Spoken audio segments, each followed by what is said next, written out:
भैया हाथ पे बटनिया दबाई दिया, हे भैया हाथ पे बटनिया दबाई दिया, हे भैया। नफरत हारेगी और मोहब्बत जीतेगी, नफरत हारेगी और मोहब्बत जीतेगी।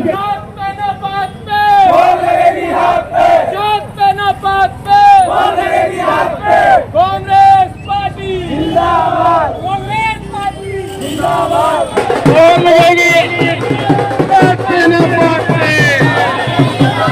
कुमार जी की बात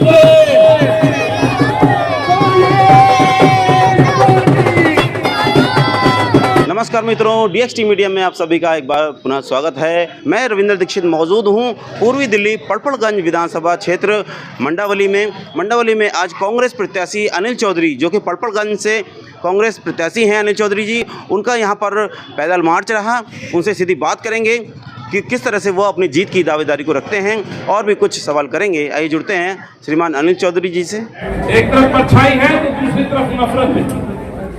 मैं 5 साल एमएलए रहा इस क्षेत्र के अंदर, कई बार इस घर में आया, कॉलोनी में आया, गलियों में आया, और ईमानदारी के साथ कहता हूं कि आपके इस बेटे ने शायद ही कोई कॉलोनी ऐसी छोड़ी होगी जिसमें सीवर न डाला हो, जिसमें पानी की लाइन न डली हो, जिसमें काम न हुए हो, चाहे मार्केट के ट्रांसफार्मर का इशू हो, हाईटेंशन वायर का विषय हो, या मेरे बुजुर्गों की पेंशन का मसला हो, राशन कार्ड का मसला हो। लेकिन अफसोस 10 साल बाद इस क्षेत्र को सिर्फ और सिर्फ कुछ मिला तो बदहाली मिला। उबलते हुए सीवर जल, ये शहर की पहचान बन गई।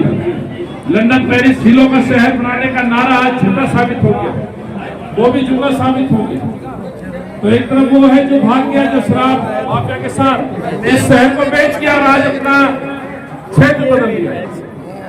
तो वो पार्टी तो नहीं जीत रही साथी। आज ये चुनाव अब मोहब्बत और नफरत के बीच का चुनाव है। आपके इस भाई के, इस बेटे के काम के मामले में तो परेशानी है नहीं। कहीं भी तुलनात्मक बात करेंगे तो ईमानदारी के साथ विपक्ष के वो लोग इस बात को स्वीकार करेंगे कि अनिल ने काम किया है, ईमानदारी से काम किया, क्षेत्र में सीवर डलवाए, सड़कें बनवाई। और यही कारण है कि आज जब मैं 10 साल बाद आता हूँ तो मुझे इसी तरह का प्यार और स्नेह मिलता है।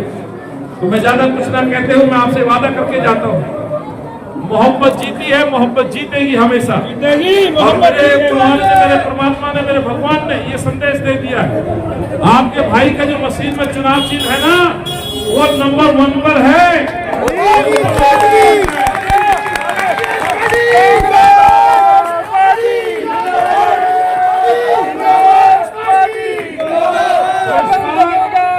आपका ये बेटा, आपका भाई, ऊपर वाले ने मशीन में नंबर 1 कर दिया है।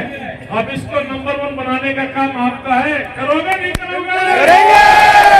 और जो नफरती लोग हाथ उठा के, हमारे लोग गरीब लोग हैं, सब्जी बेचते हैं, उनके रहनियों पर जबरदस्ती झंडे लगाते हैं, अपना नाम लिखवाते हैं, पैसे वसूलते हैं, उनको जवाब दोगे या नहीं दोगे?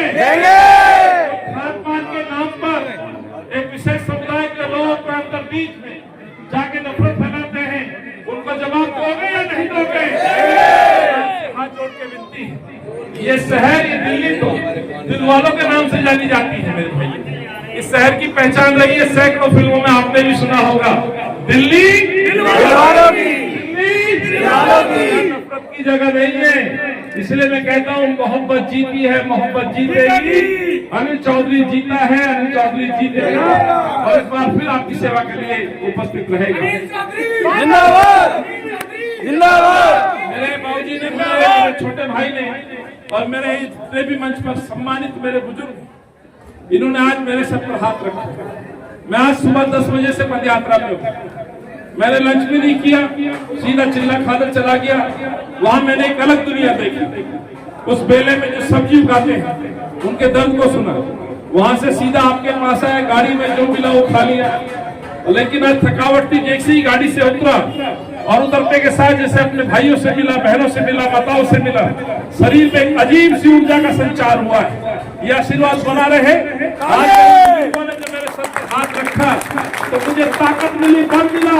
और जो मेरे भाई, मेरे बच्चे हाथ हिला रहा है, कोई ऊपर से आशीर्वाद दे रहा है, कोई फूल बरसा रहा है, इनके लिए मेरे पास शब्द नहीं है, लेकिन को सभी को सिर झुका के धन्यवाद करता हूँ। बहुत बहुत प्रणाम, बहुत बहुत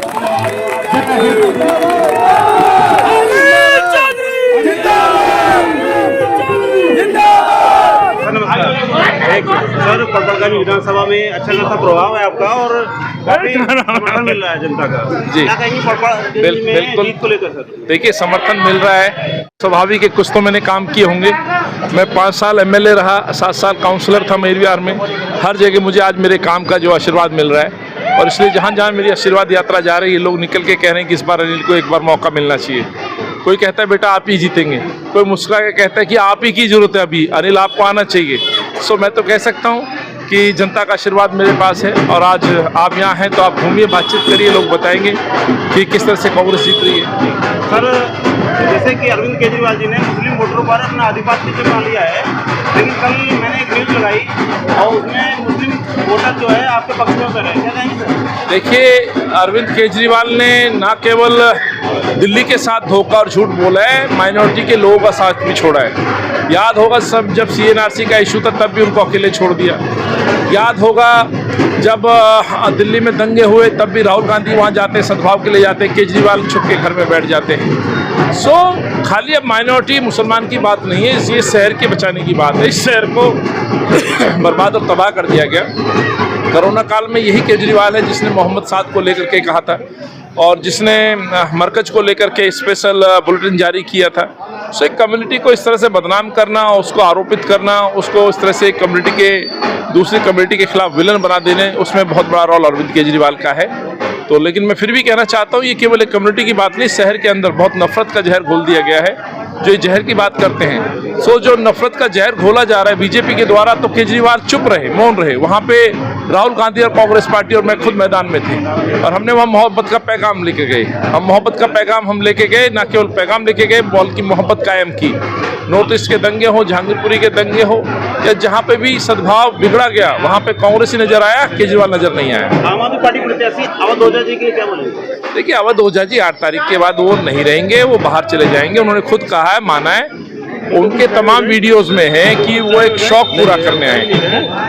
आम आदमी पार्टी तो यहाँ से चुनाव हार ही गई जिस दिन सिसोदिया शराब मंत्री इन्होंने पार्टी यहाँ से बदली अपनी और अपना क्षेत्र बदल लिया। तो ओझा को किसी को लड़ाना था, ओझा के बयान, जो ओझा जी के बयान वो मीडिया में थे, वो कांग्रेस से टिकट मांग रहे थे, वो बीजेपी से टिकट मांग रहे थे। उनकी इच्छा थी जीवन में एक बार चुनाव लड़े, तो चुनाव लड़ने आए हैं, 8 तारीख के बाद चले जाएंगे।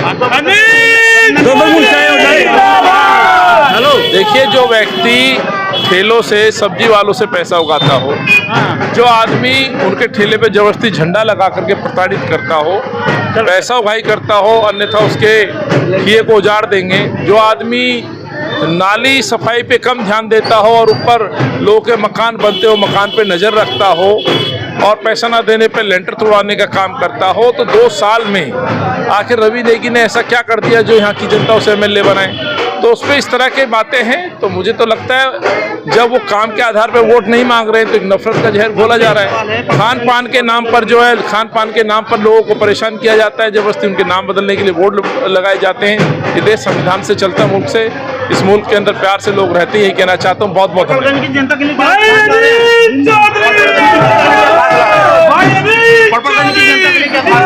हाथ जोड़ के पटपट से कहता हूँ, पटपट का और पूरी दिल्ली को 10 साल में धीरे धीरे अरविंद केजरीवाल और भाजपा ने बिगाड़ दिया है।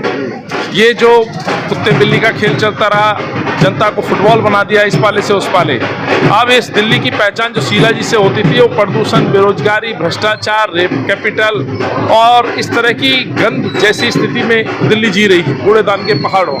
सो दिल्ली तो बद से बदतर हो गई, इनके राजमहल बन गए, इनके शीश महल बन गए। सो आज जनता से अपील करना चाहता हूँ, आज मुझे लगता है कांग्रेस बहुत जरूरी है दिल्ली के लिए। कांग्रेस जरूरी है जो हर जरूरत को पूरा करेगी।